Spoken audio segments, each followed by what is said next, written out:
Thank you very much.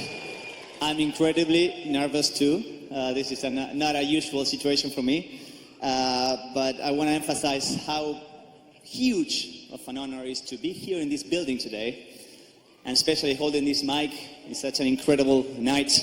So I'm very, very thankful and happy to be here.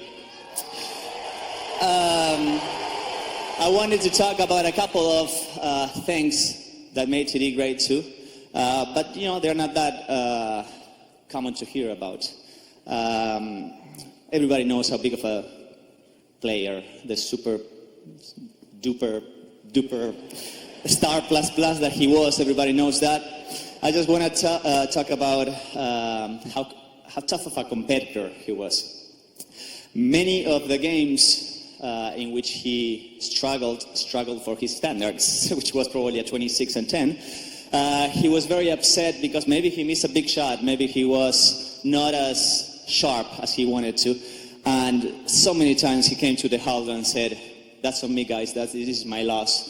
It was my bad. I wasn't ready." And we knew that we look at each other and say, "Oh my, tomorrow he's going to be there very early."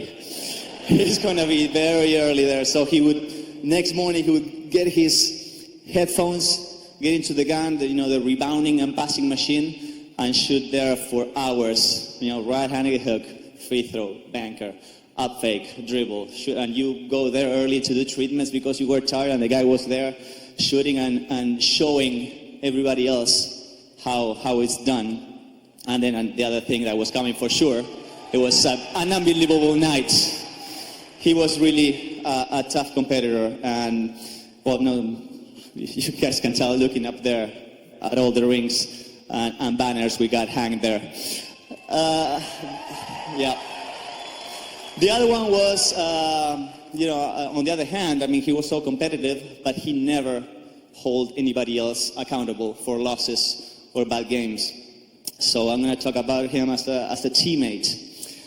And as everybody said it, he was an unbelievable teammate in a way that is hard for you guys to see, because he didn't do it the conventional way. He didn't do it bumping chests or talking on the media or things like that. He did it quietly in a hotel room, in a locker room.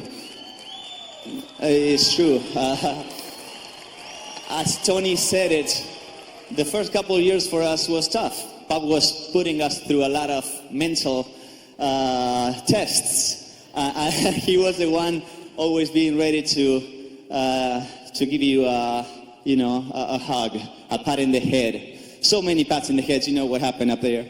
So many hugs too. The guy was unbelievable. I have one story that I never shared before.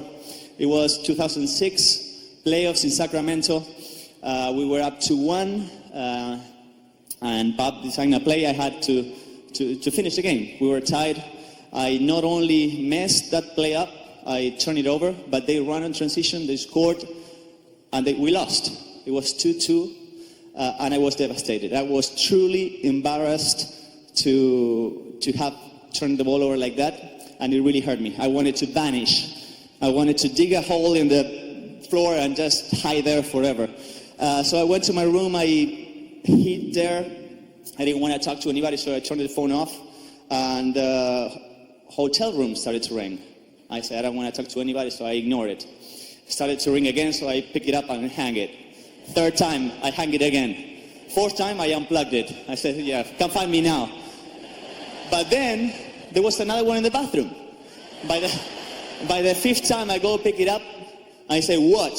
And it was, Nanu. That's the way he called me. Nanu. He goes, what's up, buddy? What, TD? I don't want to talk to anybody. You know what happened. Come with me. And he started insisting, and you don't say no to TD. So he said it. And he invited me to dinner. We talked for hours. We talked about computers, cars, TV shows, whatever. The whole night shift. My mental state shifted. And I had a way better night than could have been otherwise. Those are the type of gestures that I'm pretty sure you can go and ask most of his teammates around, and they all saw it.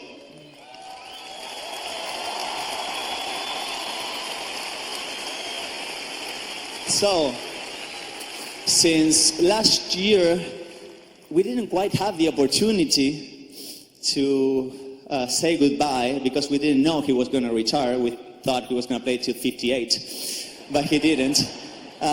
So, we didn't have the opportunity to say goodbye, to show him all the respect, the appreciation. I even tried by text, and he told me, I'm not dying. I'm just, I'll be there. It's not that, I'm just going to show up every day. But, so I couldn't even say it in that situation. So this is a great one, great environment. I'm pretty sure we as the teammates wanted to have this opportunity, coaching staff and the whole Spurs franchise, and no question about you guys that wanted to say goodbye for last time. No question. If there's somebody that deserves it, it's him. So, since I have the opportunity now, thank you to Dee. Thank you very much for all these years.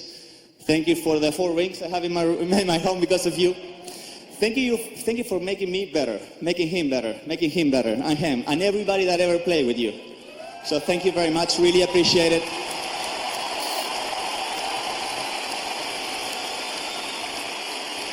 Thank you. Thank you for your lessons that you never tried to give, but you did. Thank you for your friendship. Love you, man.